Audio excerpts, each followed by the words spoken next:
Hello दोस्तों, नमस्कार। मैं आपका दोस्त खिलेंद्र आर्य स्वागत करता हूं आपके अपने यूट्यूब चैनल आर्य जीके जीएस में। दोस्तों, आपको हमारी वीडियो यदि अच्छी लग रही हो तो हमारे चैनल को सब्सक्राइब करें, लाइक करें और कमेंट करके बताएं कि आपको वीडियो कैसी लग रही है। तो दोस्तों, आज से हम अपने इस चैनल पर संविधान की क्लासें जो है शुरू करने के लिए जा रहे हैं। तो आज संविधान की पहली क्लास है। तो आज हम जानेंगे कि संविधान का विकास किस प्रकार से हुआ, संविधान किस प्रकार से बना। तो आज हम इस वीडियो के माध्यम से जो है सब कुछ बातें जानने वाले हैं संविधान के बारे में। तो स्टार्टिंग में हम जानेंगे कि संविधान का विकास कैसे हुआ। तो दोस्तों, संविधान के विकास के लिए कोई ऐसी समिति नहीं थी जो गठित की गई हो, कोई ऐसा आयोग नहीं था जो बनाया गया हो कि संविधान का विकास होना कैसा है।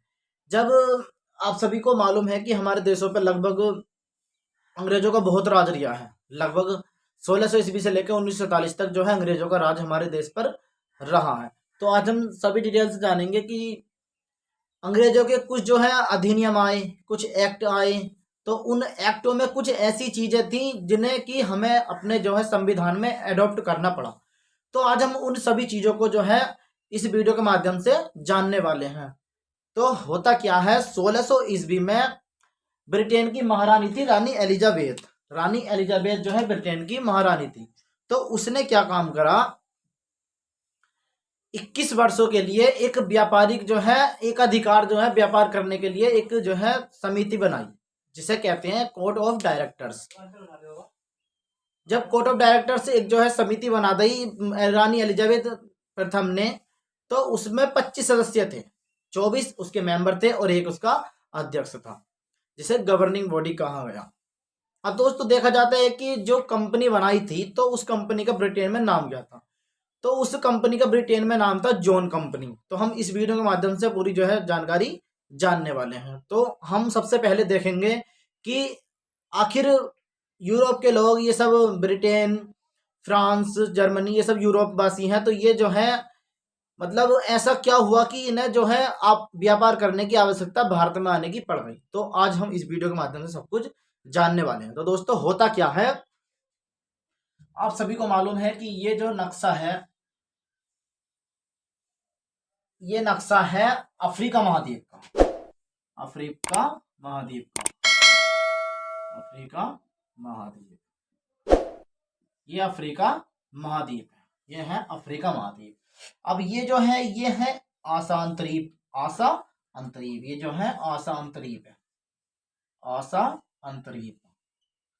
अब दोस्तों, अंतरीप कहते किसे हैं, तो एक वह स्थल का भाग जो तीनों ओर से समुद्र से घिरा हो या जल से घिरा हो, लेकिन उसका आकार छोटा हो, तो उसे अंतरीप बोलते हैं। लेकिन यदि स्थल का भाग तीन ओर से समुद्र से घिरा है या जल से घिरा है और उसका आकार बहुत बड़ा है, तो उसे हम बोलते हैं प्रायद्वीप। तो इसका जो ये जो है इसका नाम है आसा अंतरीप। ये है अंतरीप, इसका नाम है आसा।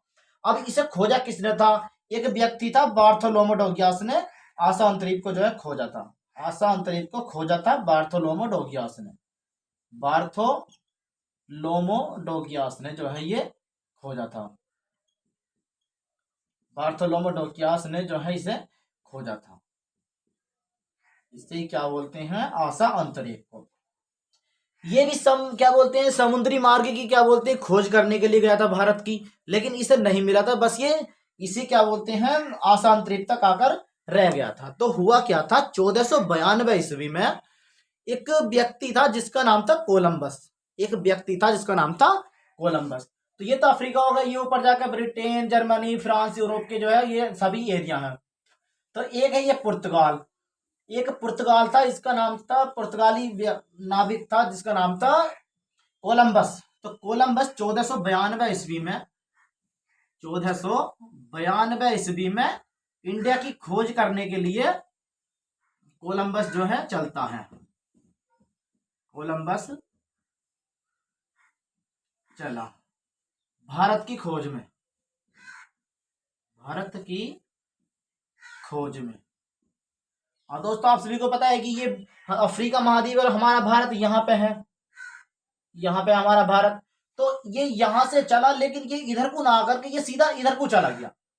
ये सीधा पश्चिम की दिशा को चला गया और ये पहुंच गया उत्तरी अमेरिका महाद्वीप में। उत्तरी अमेरिका महाद्वीप में ये उत्तरी अमेरिका महाद्वीप में जो है पहुंच गया।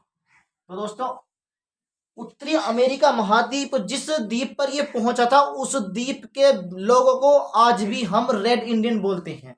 यस, संपूर्ण विश्व में उस द्वीप के व्यक्तियों को रेड इंडियन बोला जाता है, अर्थात लाल भारतीय, क्योंकि कोलंबस ने जो है 1492 में वहां पहुंचा था इंडिया खोज करने के लिए, लेकिन धोखे से उत्तरी अमेरिका महाद्वीप में पहुंच गया था। तो अमेरिका की खोज कोलंबस चला भारत की खोज के लिए, लेकिन रास्ता भटक गया एंड उत्तरी अमेरिका महाद्वीप में पहुंच गया।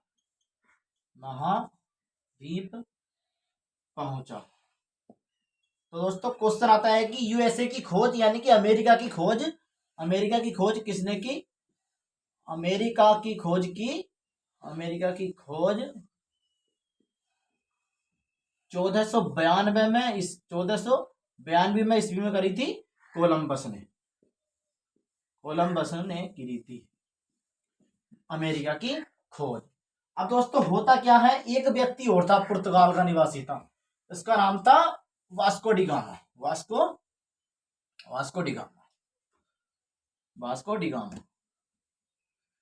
तो 1498 ईस्वी में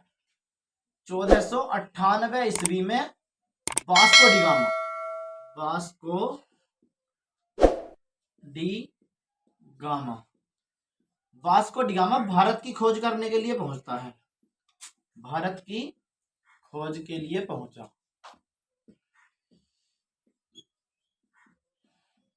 इस आशा अंतरीप पे ये आ गया। तो इस आशा अंतरीप पे एक गुजरात का व्यक्ति था, व्यापारी था, जिसका नाम था अब्दुल मानिक। तो अब्दुल मानिक की सहायता से भारत की खोज के लिए आशा अंतरीप पहुंचा।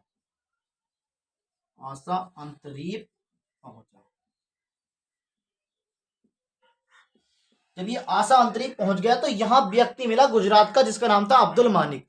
तो अब्दुल मानिक की सहायता से केरल के कोझिकोड पे जो है वास्को डी गामा पहुंच गया, अर्थात समुद्री मार्ग से भारत की खोज वास्को डी गामा ने 1498 ईस्वी में कर डाली। तो 1498 ईस्वी में समुद्री मार्ग से भारत की खोज की वास्को डी गामा ने अब्दुल मानिक व्यापारी की सहायता से।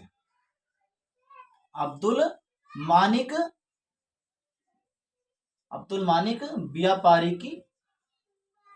व्यापारी की सहायता से खोज की।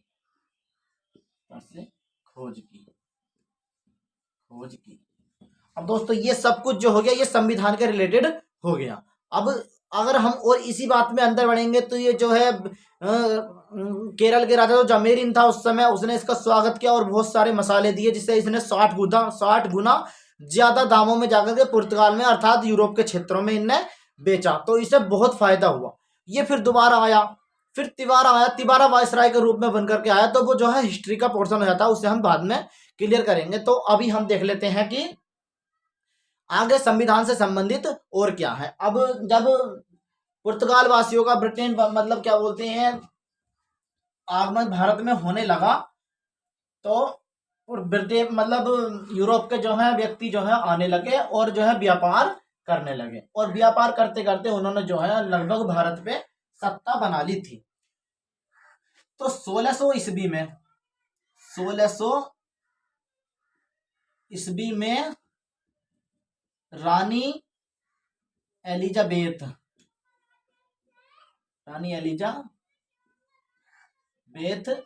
प्रथम ने एक व्यापारिक पत्र जारी किया। व्यापारिक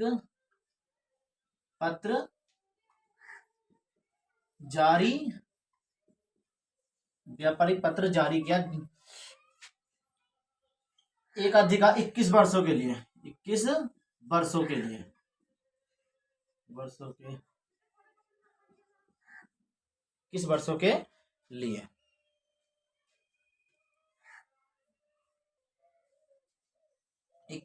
लिए व्यापारिक पत्र जो है रानी एलिजाबेथ प्रथम ने जारी किया एकाधिकार पत्र, एकाधिकार पत्र, एकाधिकार पत्र जारी किया, जिसमें 25 सदस्य थे। एक गवर्नर था और 24 उसके सदस्य थे। 24 उसके सदस्य थे। तो रानी एलिजाबेथ ने 1600 ईस्वी में एक व्यापारिक पत्र एकाधिकार व्यापार के लिए जो है जारी कर दिया 21 वर्षों के लिए, और 25 उसमें सदस्य थे, 24 मेंबर थे और एक उसका गवर्नर था। अब होता क्या है,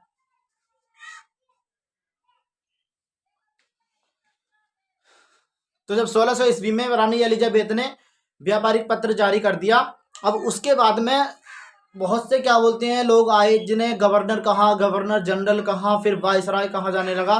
तो हम जो है जानने वाले हैं।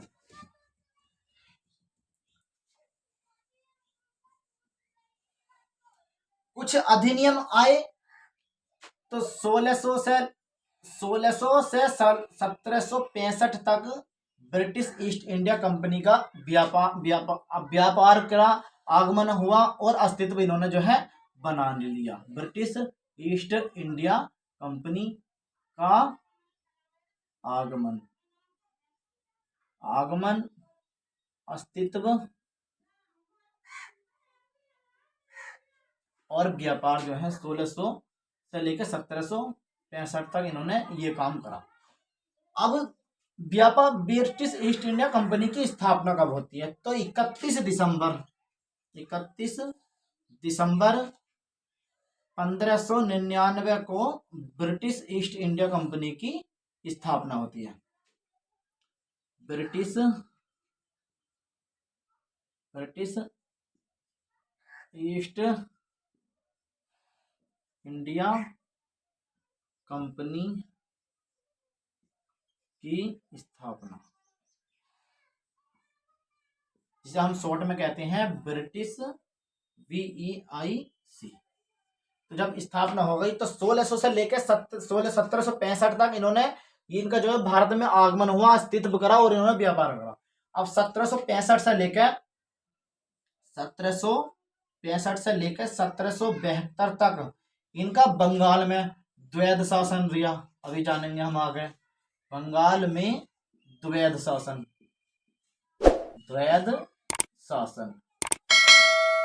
और 1772 से लेकर 1858 तक भारत में केंद्रीकृत शासन दिया। भारत में केंद्रीकृत शासन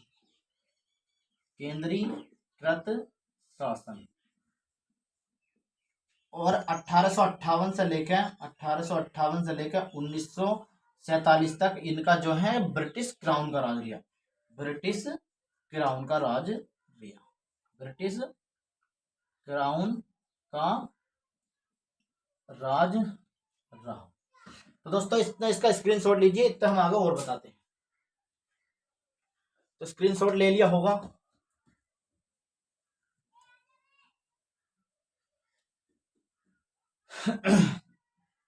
अब होता क्या है कि 1707 में मुगल बादशाह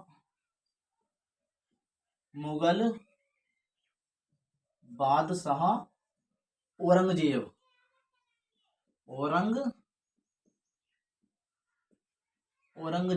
की मृत्यु हो जाती है। जब औरंगजेब की मृत्यु हो जाती है तो मुगल बादशाहों में ऐसा कोई नहीं था औरंगजेब के बाद में जो अपनी सत्ता बना सके या बनाकर उसे रख सके। सारे जितने भी शासक थे अयोग्य शासक थे, नकारा शासक थे, तो उनसे इतना जो है राजपाट नहीं चला। तो लगभग मुगल बादशाहत 1724 तक बिखर गई थी। लगभग मुगल बादशाहत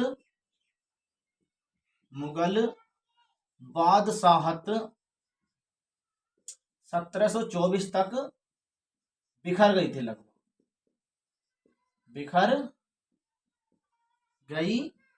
थी।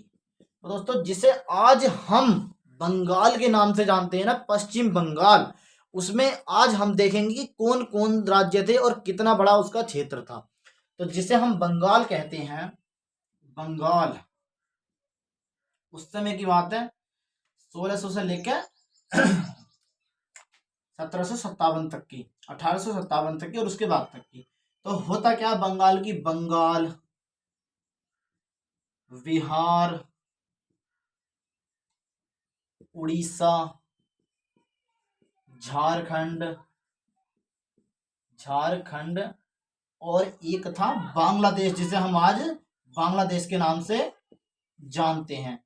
तो इन इन सभी जो ये क्षेत्र है बंगाल, जिसे आज हम पश्चिम बंगाल कहते हैं, बिहार, उड़ीसा, झारखंड और बांग्लादेश, इन सभी को मिलाकर के जो रियासत थी मुगलों की, उसे कहा जाता था बंगाल। तो इन सभी क्षेत्रों को मिला करके बंगाल नाम की एक रियासत थी मुगलों की, रियासत थी मुगलों की, रियासत थी मुगलों की। अब हुआ क्या था कि लगभग 1756-57 के पास में एक बंगाल का नवाब था मुर्शीद कुली खां। मुर्शीद कुली खां ने इसे जो है रियासत को स्वतंत्र कर दिया। अब जब इस रियासत को स्वतंत्र कर दिया 1756-57 में, मुर्शीद कुली खां बंगाल का नवाब था, बंगाल का नवाब था 1756 से लेकर 57, मतलब इसने जो है इसमें जो है इसने इसे स्वतंत्र कर दिया, स्वतंत्र कर दिया। अब जब इसे स्वतंत्र कर दिया तो उधर ब्रिटिश ईस्ट इंडिया कंपनी भी व्यापार कर रही थी। तो ब्रिटिश ईस्ट इंडिया कंपनी और मुर्शीद कुली खां मुर्शीद कुली खां और ब्रिटिश ईस्ट इंडिया कंपनी के बीच में टेंशन पैदा हो गई। मुर्शीद कुली खां ने तो उसे क्या बोलते हैं, आजाद कर दिया, और ब्रिटिश ईस्ट इंडिया कंपनी ने उस पर जो राज करना स्टार्ट कर दिया। तो ब्रिटिश ईस्ट इंडिया कंपनी और मुर्शीद कुली खां के बीच में टेंशन पैदा हो गई। जब टेंशन पैदा हो गई तो 1757 में होता प्लासी का युद्ध, 1757 में होता प्लासी का युद्ध।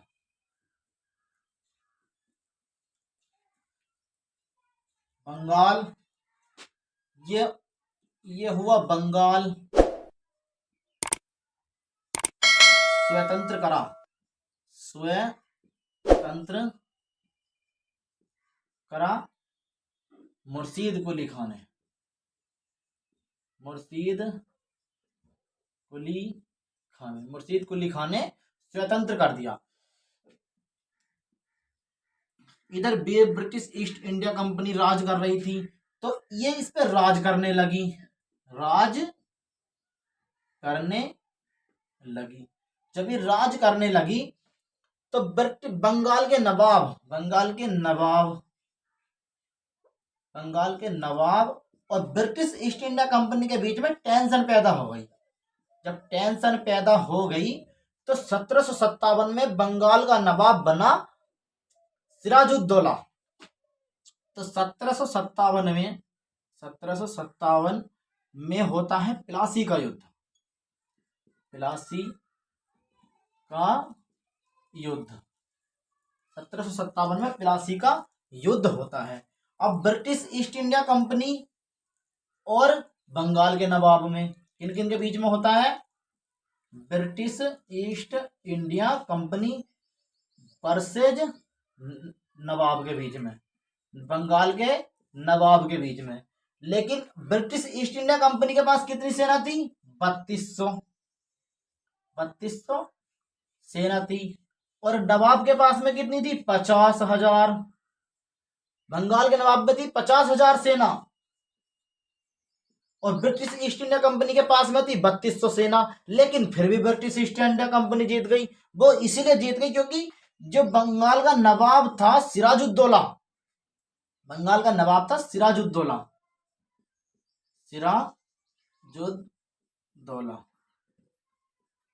सिराजुद्दौला का एक सेनापति था मीर जाफर, सेनापति था मीर जाफर।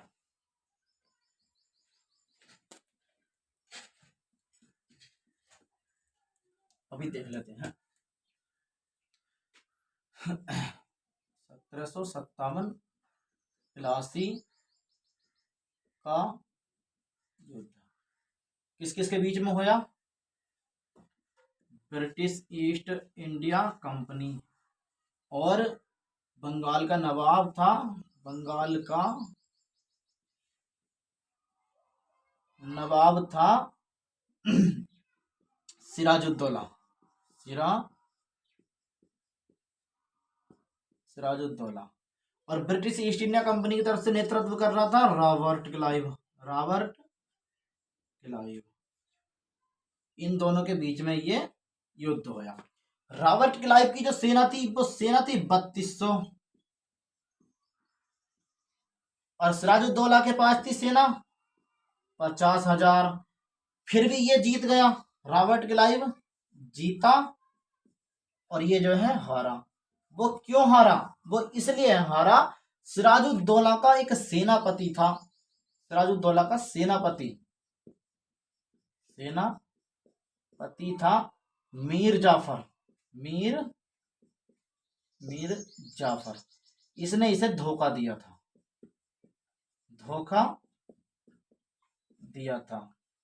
इसलिए दिया था क्योंकि रॉबर्ट क्लाइव ने कहा था कि यदि मीर जाफर हमारा साथ देता है तो हम तुझे अगला बंगाल का नवाब बना देंगे। इसलिए मीर जाफर ने धोखा दिया और जो है रॉबर्ट क्लाइव युद्ध जीत गया।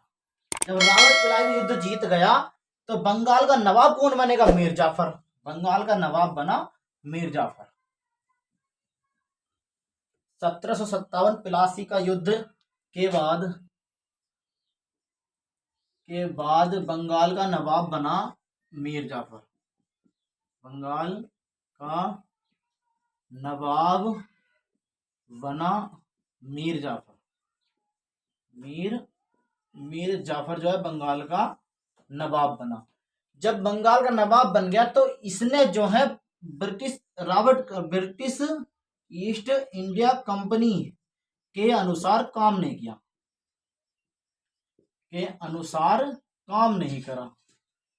काम नहीं किया। तो ब्रिटिश ईस्ट इंडिया कंपनी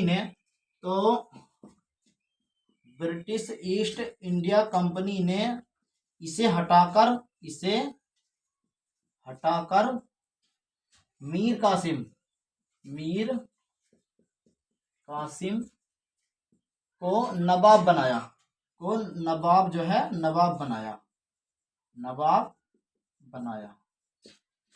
लेकिन मीर कासिम ने भी इनका काम नहीं करा, ब्रिटिश ईस्ट इंडिया कंपनी का।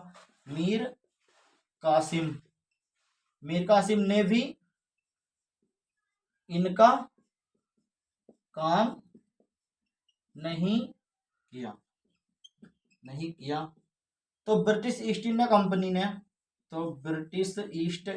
कंपनी ने इसे युद्धों में हरा दिया, मीर कासिम को इसे युद्धों में हरा दिया।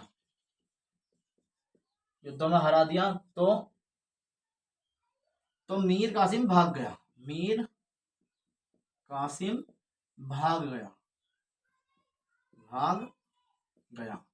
जब मीर कासिम भाग गया 1700 मतलब क्या बोलते हैं, ब्रिटिश ईस्ट इंडिया कंपनी के अनुसार इसने काम नहीं करा तो ब्रिटिश ईस्ट इंडिया कंपनी के ने मीर कासिम को युद्ध में हरा दिया।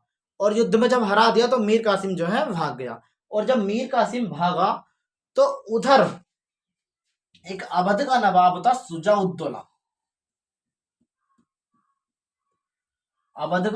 शुजाउद्दौला। होता है 1764 का बक्सर युद्ध। अभी बताते हैं बिल्कुल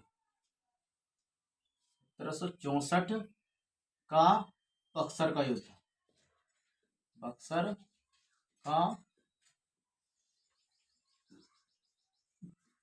अब ये किस किस के बीच में हुआ? तो ब्रिटिश ईस्ट इंडिया कंपनी का नेतृत्व कर रहा था हेक्टर मुनरो।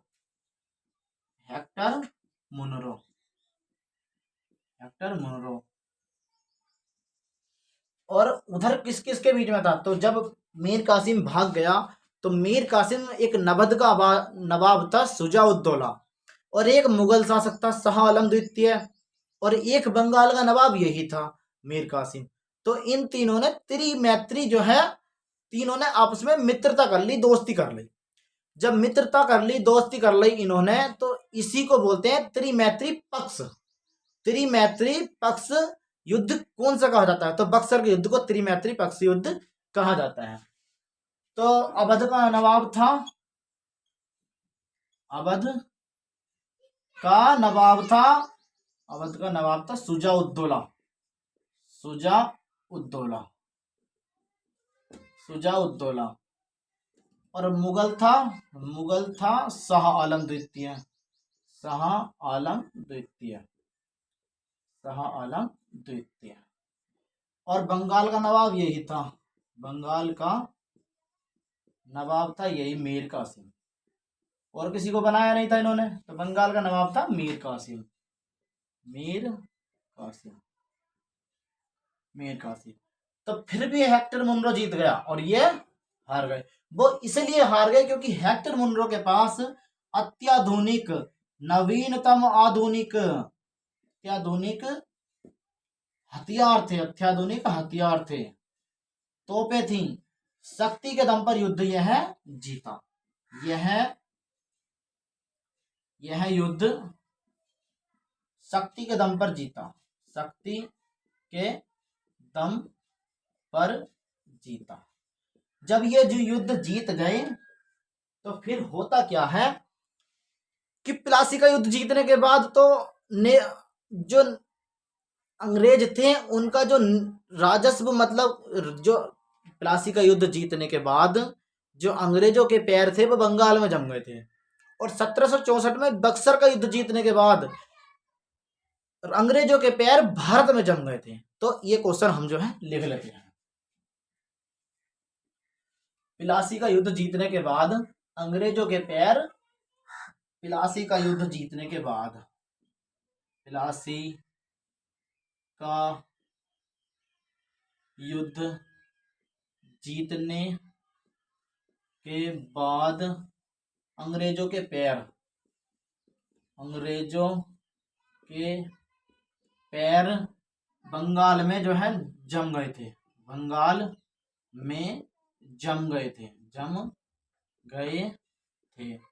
नंबर पहला पॉइंट। नंबर दूसरा पॉइंट, बक्सर का युद्ध जीतने के बाद, बक्सर का युद्ध जीतने के बाद, जीतने के बाद भारत में पैर जम गए थे, भारत में पैर जम गए थे, भारत में पैर जम गए थे।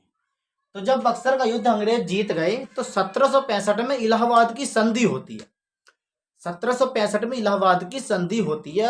अब नंबर पहली संधि होती है, पहली संधि होती है इलाहाबाद की प्रथम संधि, इलाहाबाद की प्रथम संधि। ये संधि होती है रॉबर्ट क्लाइव द्वारा, रॉबर्ट क्लाइव को बुला लिया गया था, रॉबर्ट क्लाइव और वर्सेज शाह आलम द्वितीय के मध्य, शाह आलम द्वितीय के मध्य, शाह आलम द्वितीय के मध्य। और इलाहाबाद की सेकंड संधि होती है, ये तो पहली संधि थी, सेकंड इलाहाबाद की, ये तो पहली संधि थी, इलाहाबाद की प्रथम संधि, इलाहाबाद की द्वितीय संधि, द्वितीय संधि। ये Robert Clive, Robert Clive, Robert Clive versus Shuja-ud-Daula, Shuja-ud-Daula, Shuja-ud-Daula के मध्य ये है जो इलाहाबाद की संधि, ये होती है 1765 में, 1765 में ये जो है संधि होती है। अब जब 1765 में ये संधि हो गई, इलाहाबाद की संधि, तो जो अंग्रेजों का राज था उनका जो राज हो गया बंगाल, बिहार और उड़ीसा, बंगाल, बंगाल, बिहार और उड़ीसा, बंगाल, बिहार और उड़ीसा के जो दीवानी अधिकार थे, दीवानी अधिकार बोलते हैं जमीन से संबंधित, दीवानी अधिकार थे वो अंग्रेजों को मिल गए, दीवानी अधिकार अंग्रेजों को मिल गए, अंग्रेजों को मिल गए, अंग्रेजों को मिल गए, दीवानी अधिकार अंग्रेजों को मिल गए।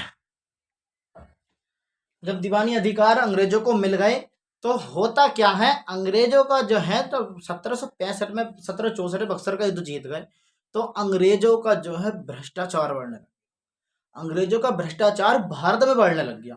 और जब भ्रष्टाचार बढ़ने लग गया अंग्रेजों का, तो उन्होंने रिश्वत लेना, निजी व्यापार करना, और क्या बोलते हैं मतलब गिफ्ट लेना, जिसे नजराना बोलते हैं, ऐसा जो है इन्होंने काम कर दिया। और जब ऐसा कोई नहीं देता तो उसका काम ये करके नहीं देते थे। अब निजी व्यापार कैसे हुआ इनका, जैसे मानो ब्रिटिश ईस्ट इंडिया कंपनी के ये अधिकारी बन के आए थे, सदस्य बन के आए थे, मेंबर बन के आए थे, तो इन्होंने ब्रिटिश ईस्ट इंडिया कंपनी के साथ भी व्यापार किया और अपना निजी व्यापार भी करा। अब निजी व्यापार क्या होता है कि इन्होंने जैसे ब्रिटिश ईस्ट इंडिया कंपनी के अपना जहाज भेजा, तो इन्होंने उसके पीछे से अपना जो निजी व्यापार करते थे, वो निजी व्यापार जो है इन्होंने उस जहाज, अपना जहाज उस ब्रिटिश ईस्ट इंडिया कंपनी के जहाज के पीछे बांध दिया। तो ये इनका निजी व्यापार होने लग गया। जब इनका निजी व्यापार होने लग गया और ये ब्रिटिश ईस्ट इंडिया कंपनी पर गौर नहीं देने लगे, तो कंपनी को, यानी कि ब्रिटिश ईस्ट इंडिया कंपनी को घाटा हो गया। और जब घाटा हो गया, घाटा इतना हुआ कि ब्रिटिश ईस्ट इंडिया कंपनी कर्ज में डूब गई। जब कर्ज में डूब गई तो इन्होंने ब्रिटिश ईस्ट इंडिया कंपनी के जो अधिकारी थे, इन्होंने 10 लाख पाउंड का ऋण मांगा। उस समय ब्रिटेन के प्रधानमंत्री थे लॉर्ड नॉर्थ। इन्होंने लॉर्ड नॉर्थ से 10 लाख पाउंड का ऋण मांगा।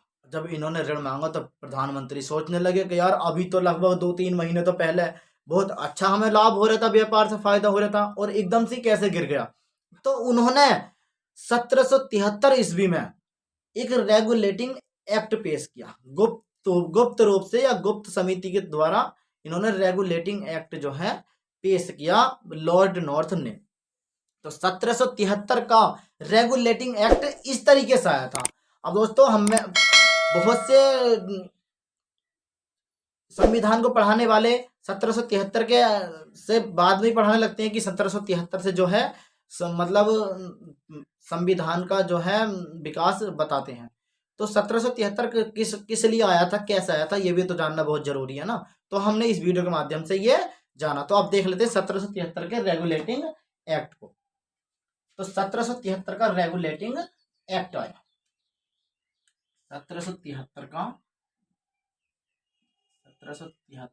का रेगुलेटिंग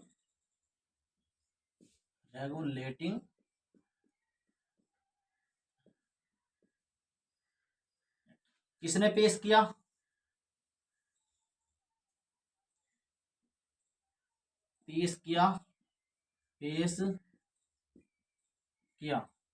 गुप्त रूप से ब्रिटेन के पीएम थे, लॉर्ड नॉर्थ। लॉर्ड इन्हें उपाधि दी जाती थी, लॉर्ड नॉर्थ ने ये अधिनियम पेश किया। अब इसमें क्या करा, ब्रिटिश ईस्ट इंडिया कंपनी पर ब्रिटिश संसद का अधिकार हो गया। देखो दोस्तों, ब्रिटिश संसद का अधिकार हो गया,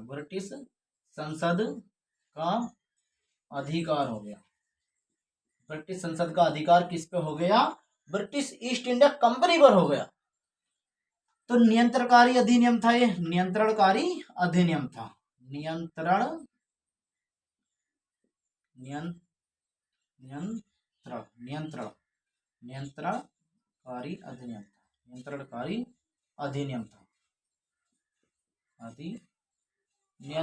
अधिनियम था। अब इन्होंने क्या काम करा, केंद्रीकृत कर दिया, केंद्रीकृत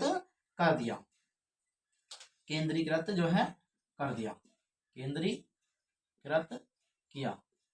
भारत में ब्रिटिश ईस्ट इंडिया कंपनी को केंद्रीकृत किया। तो जो बंगाल बिहार मतलब एक तो मुंबई थी, एक मद्रास थी, और एक ये कलकत्ता। तो इसमें जो मुंबई प्रेसिडेंसी थी, मुंबई प्रेसिडेंसी, और ये Madras presidency, Madras presidency, Madras presidency को कलकत्ता प्रेसिडेंसी के अधीन कर दिया। प्रेसिडेंसी बोले तो फैक्ट्रियां होती हैं, कलकत्ता प्रेसिडेंसी के अधीन कर दिया। मुंबई और मद्रास प्रेसिडेंसी को कलकत्ता प्रेसिडेंसी के अधीन जो है कर दिया। और बंगाल के जो गवर्नर बनाए जाते थे उन्हें गवर्नर जनरल बना दिया गया। जो बंगाल के गवर्नर बना दिए जाते थे उन्हें जो है बंगाल का गवर्नर जनरल जो है बना दिया गया।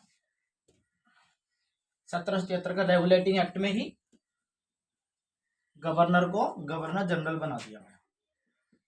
गवर्नर को गवर्नर जनरल बना दिया गया, गवर्नर जनरल बनाया। तो बंगाल के अंतिम गवर्नर, बंगाल के अंतिम गवर्नर बंगाल में उस समय जो गवर्नर थे वो थे वारेन हेस्टिंग।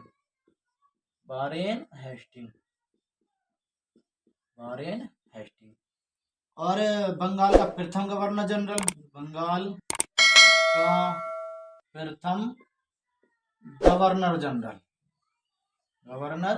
जनरल ये वारेन हेस्टिंग बनेगा, क्योंकि वारेन हेस्टिंग उस समय गवर्नर थे। वारेन हेस्टिंग को जो है बंगाल का प्रथम गवर्नर जनरल बना दिया गया। अब वारेन हेस्टिंग ने क्या काम करा? वारेन हेस्टिंग ने एक काम करा। वारेन हेस्टिंग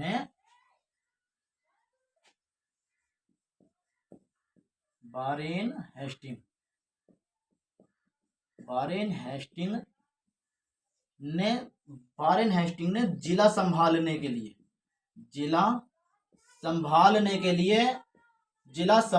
के लिए एक डीएम पद बनाया।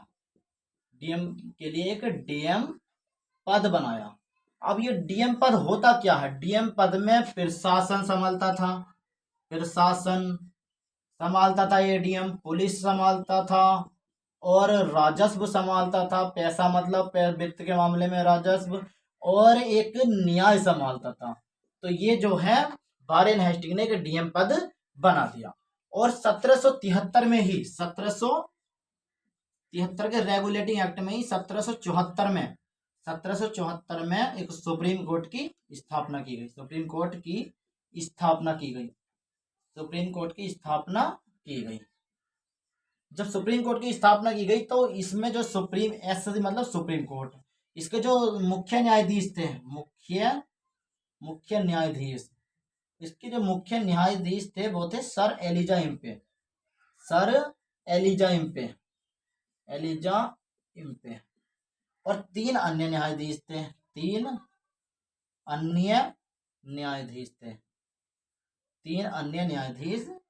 लिमेस्टर, चैम्बर्स और हाइड। नाम लिख लेते हैं उनका। नंबर पहला था लिमेस्टर,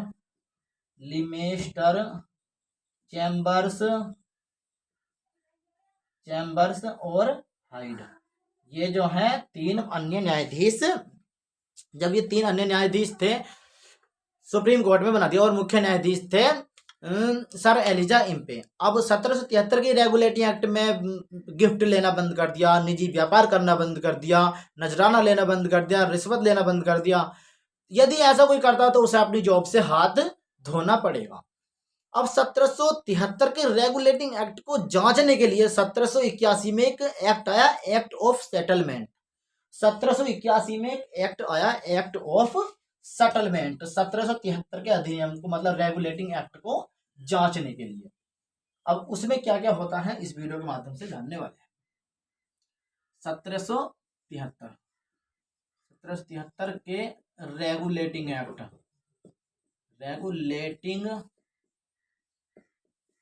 एक्ट को जांचने के लिए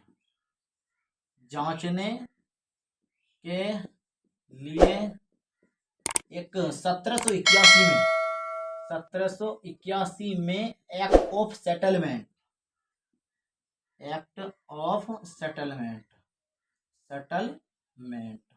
एक्ट ऑफ सेटलमेंट आया। अब इसमें क्या था? इसमें ये बातें थी कि जो सुप्रीम कोर्ट का अध्यक्ष था, ये सुप्रीम कोर्ट का मुख्य न्यायाधीश था 1781 के एक्ट ऑफ सेटलमेंट में। 1781 एक्ट ऑफ सेटलमेंट में इसमें क्या था, सुप्रीम कोर्ट से सिग्नेचर करने की शक्ति छीन ली। सिग्नेचर करने की शक्ति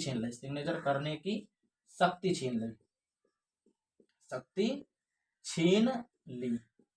एक नंबर पहला हो गया ये, और नंबर दूसरा था कि जो गवर्नर जनरल था, गवर्नर जनरल अपनी मर्जी से शासन करेगा, अपनी मर्जी से शासन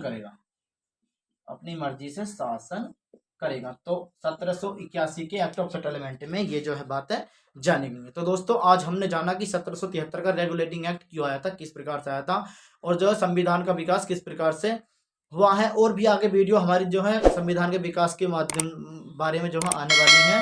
तो यदि आपको हमारी वीडियो अच्छी लग रही हो तो हमारे चैनल को सब्सक्राइब करें। धन्यवाद।